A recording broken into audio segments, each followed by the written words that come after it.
আসসালামু আলাইকুম ওরহমতুল্লাহি ওবরাকাতুহু। আজকে পবিত্র শুক্রবার। এই শুক্রবার সম্বন্ধে দু চারটে কথা বললে নয়।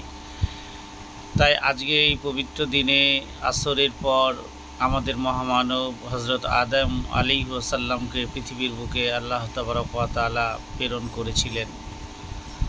আর সেই আদম আলাইহিস সালাম যদি পৃথিবীর বুকে না আসতো, আজকে হয়তো আমরাও পৃথিবীর বুকে আসতে পারতাম না।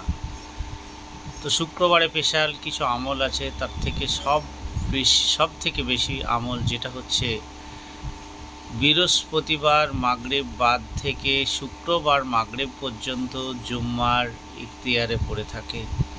তো ওই সময় যত বেশি দরুদ পাঠ করা যাবে আল্লাহ তাবারক ওয়া তাআলার কাছে, তত ভালোভাবে নৈকট্য লাভ করা যাবে।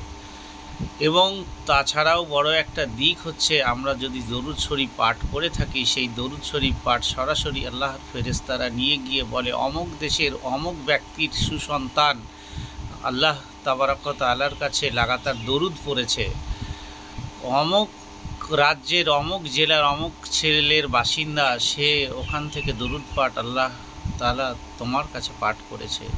আল্লাহর ফেরেশতারা সরাসরি নিয়ে গিয়ে আল্লাহর কাছে পেশ করবে। এই মহান দিনের কাছে যদি আমরা আমল করতে পারি, আল্লাহর কাছে যদি শুকরিয়া লাভ করতে পারি, এর থেকে বড় কি আর হতে পারে। আসসালামু আলাইকুম।